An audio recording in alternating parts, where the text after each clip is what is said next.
Mlango wa 23. Kisha mfalme akatuma wajumbe, nao akamkusanyia wazee wote wa Yuda na wa Yerusalemu. Mfalme akapanda kwenda nyumbani kwa Bwana, na watu wote wa Yuda nao wote waliokaa Yerusalemu pamoja naye, na makuhani na manabii na watu wote, wadogo kwa wakubwa. Akasoma masikioni mwao maneno yote ya kitabu cha agano kilichoonekana katika nyumba ya Bwana. Mfalme akasimama karibu na nguzo, akafanya agano mbele za Bwana, kumfuata Bwana na kuyashika maagizo yake na shuhuda zake na amri zake kwa moyo wake wote na kwa roho yake yote, na kuthibitisha maneno ya agano hilo yaliyoandikwa katika kitabu hicho. Nao watu wote wakalikubali agano lile.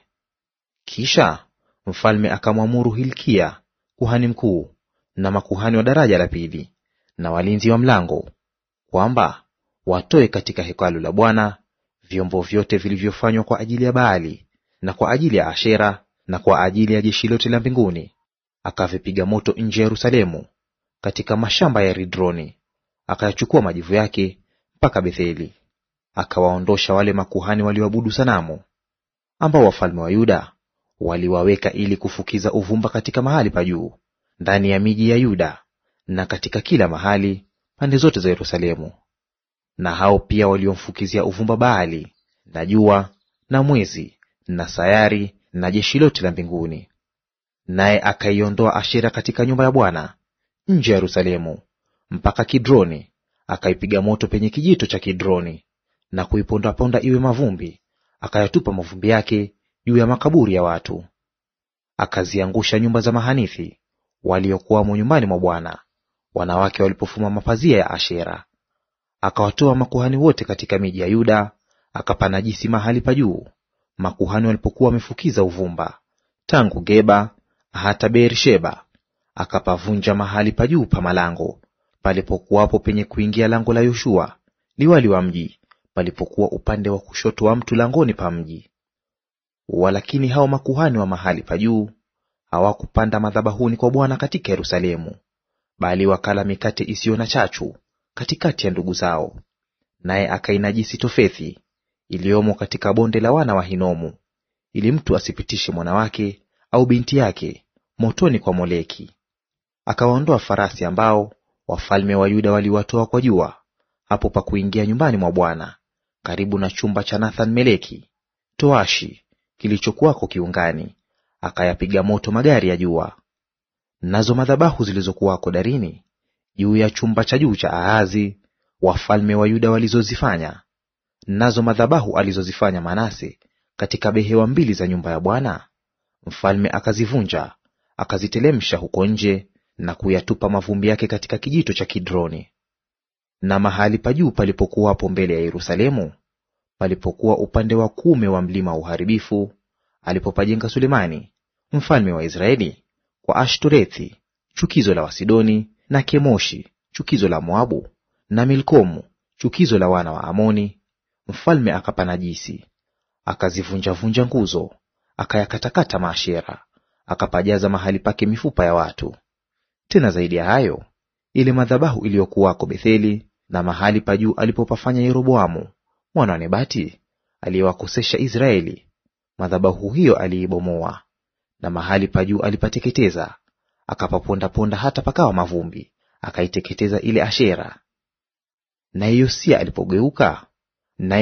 alipogeuka, aliyaona makaburi yale yaliyokuwako huko juu ya mlima. Akatuma watu, akaitoa ile mifupa katika yale makaburi, akaiteketeza juu ya madhabahu, akainajisi sawasawa na lile neno la Bwana alilolinena yule mtu wa Mungu aliyetamka mambo hayo. Kisha akasema, ni kumbukumbu la nani hili ninaloliona? Na watu wa mji wakamwambia, ni kaburi la yule mtu wa Mungu aliyetoka Yuda, akayanena mambo hayo uliyoyatenda wewe juu ya madhabahu ya Betheli. Akasema, mwacheni, mtu awa yeyote asiiondoe mifupa yake. Basi wakaiacha mifupa yake pamoja na mifupa ya yule nabii aliyetoka Samaria. Na nyumba zote pia za mahali pa juu palipokuwa katika miji ya Samaria, wafalme wa Israeli walizozifanya ili kumkasirisha Bwana, Yosia aliziondoa, akazitenda kwa mfano wa mambo yote aliyoyatenda katika Betheli. Akawaua na makuhani wote wa mahali pa juu waliokuwako huko juu ya madhabahu, akateketeza mifupa ya watu juu yake. Kisha akarejea Yerusalemu, naye mfalme akawaamuru watu wote, akasema, mfanyeni Bwana Mungu wenu Pasaka kama ilivyoandikwa katika kitabu hiki cha agano. Hakika yake haikufanyika Pasaka kama hiyo tangu zamani za waamuzi waliowaamua Israeli, wala katika zamani za wafalme wa Israeli, wala za wafalme wa Yuda. Bali katika mwaka wa 18 wa mfalme Yosia ilifanyika Pasaka hii kwa Bwana ndani ya Yerusalemu. Tena wenye pepo wa utambuzi na wachawi na vinyago na sanamu na machukizo yote yaliyoonekana katika nchi ya Yuda na katika Yerusalemu, Yosia akayaondoa yote, ili apate kuyathibitisha maneno ya Torati yaliyoandikwa katika kile kitabu alichokiona Hilkia kuhani ndani ya nyumba ya Bwana. Kabla ya huyo hapakuwa na mfalme mfano wake, aliyemwelekea Bwana kwa moyo wake wote na kwa roho yake yote na kwa nguvu zake zote, sawasawa na sheria zote za Musa. Wala baada yake hakuinuka mmoja mfano wake yeye. Walakini Bwana hakuuacha ukali wa ghadhabu yake nyingi, ambayo kwayo hasira yake iliwaka juu ya Yuda, kwa sababu ya machukizo yote ambayo Manase amemchukiza.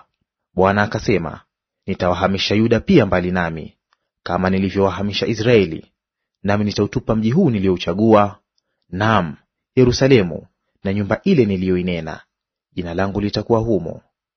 Basi mambo yote ya Yosia yaliyosalia na yote aliyoyafanya, je, hayakuandikwa katika kitabu cha tarehe cha wafalme wa Yuda?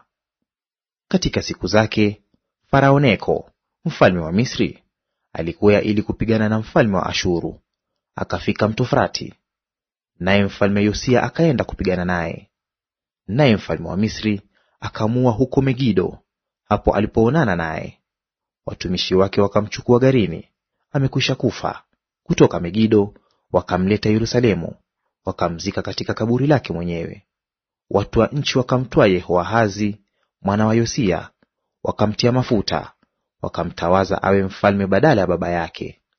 Yehoahazi alikuwa na umri wa miaka 23 alipoanza kutawala. Akatawala miezi 3 katika Yerusalemu, na jina la mamaye aliitwa Hamutali binti Yeremia wa Libna. Akafanya yaliyo mabaya machoni pa Bwana, sawasawa na yote walioyafanya baba zake. Naye Farao Neko akamfunga huko Ribla katika nchi ya Hamathi, ili asitawale huko Yerusalemu. Akaitoza nchi kodi, talanta 100 za fedha na talanta ya dhahabu.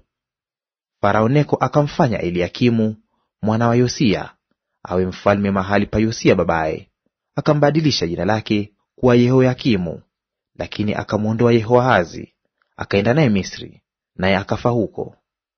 Naye Yehoyakimu akampa Farao dhahabu na fedha, lakini akaitoza nchi kodi, ili apate kutoa zile fedha kwa amri yake Farao.